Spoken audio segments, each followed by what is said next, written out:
Some places refuse to disappear into the past, no matter how much people try to erase them. They refuse to be straightened. You come down this quiet track, past trees, then it appears.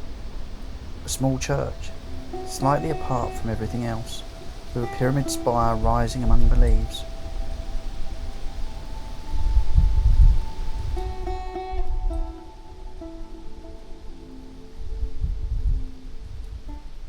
Surrounded by tall trees and open fields. We parked Hetty right in front of the tower. There was no one else here.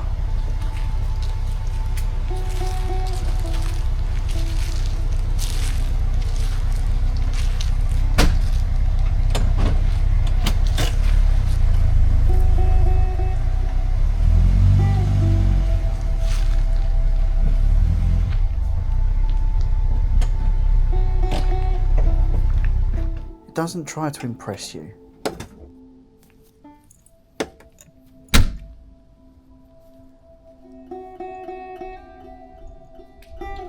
It just sits there, a little crooked, a little stubborn, as if it's used to being overlooked. A very, very simple church, with an altar that has a story all of its own.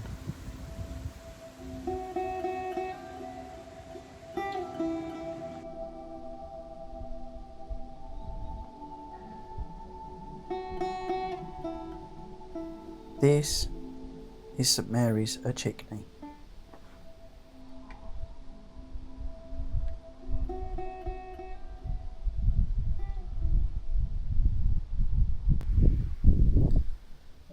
The first thing you notice, if you look carefully, is that almost nothing is straight.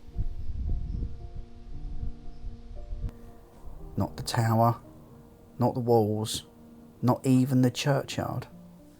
The nave isn't a proper rectangle. The walls don't meet at right angles. The chancel sits slightly offline from the rest of the building. Most old churches get corrected over time. People stamp their mark on them, corners get squared, roofs are levelled, things are made neat. Different styles are added.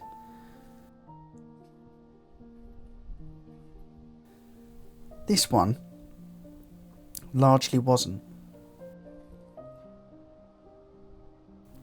It still holds the shape that it was given more than 1,000 years ago.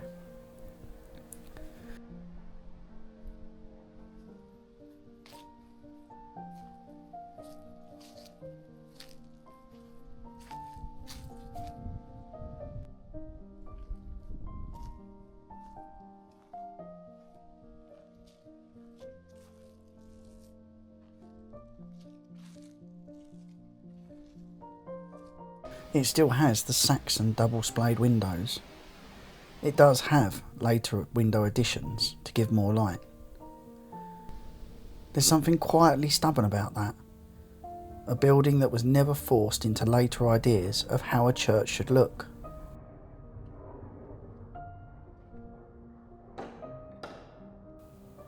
It just remained.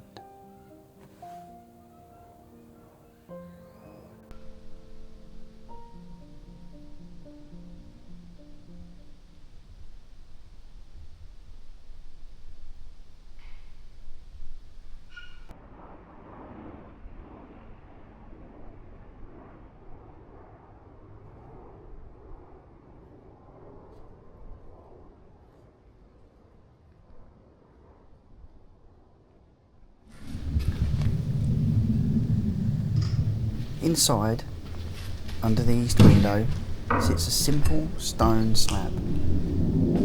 It's the original medieval altar.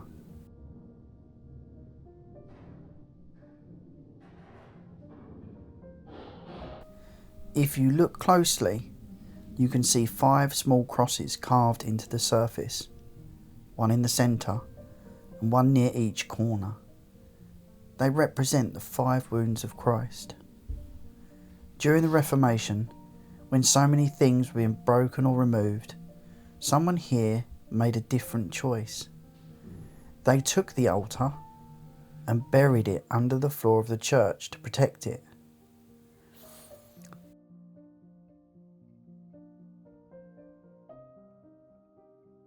Similar thing happened in other places.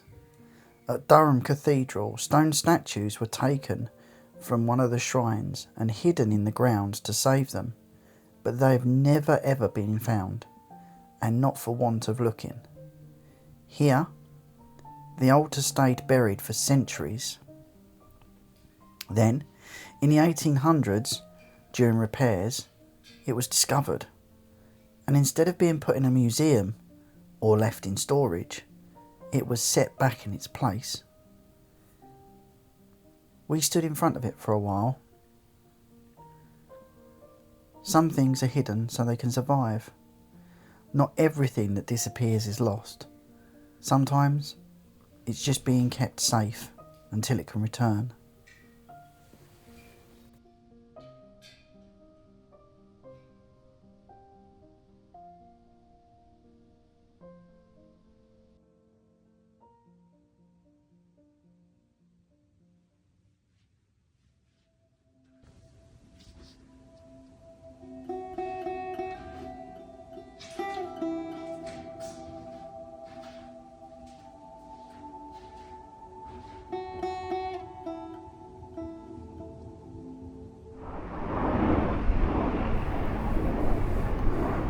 We sat for a while in the churchyard.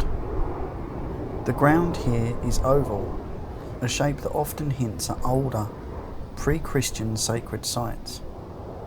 Whether that's true in this case or not, the feeling of long continuation is hard to ignore. People have come to this patch of ground for a very long time.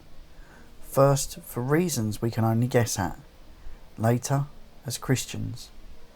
Now, as visitors who mostly pass through and leave, and maybe leave their names in the guest book. The building itself is a mixture of times.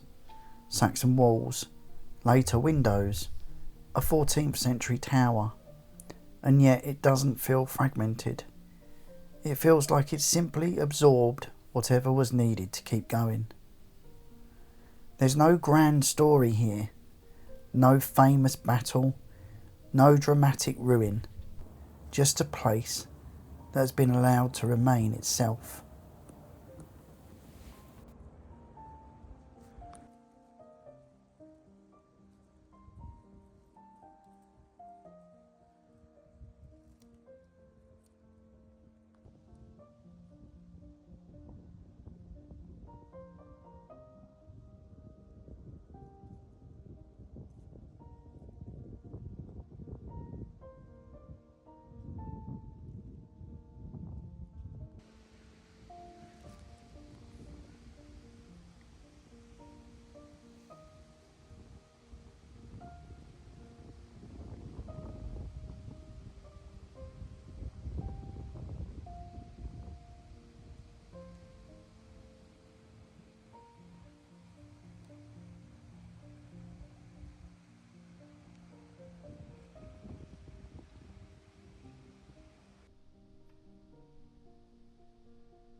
We made our way back to Hetty. She's another thing that doesn't quite fit modern ideas of efficiency or perfection. She asks a little more of you. She lets the world in. She moves at her own pace.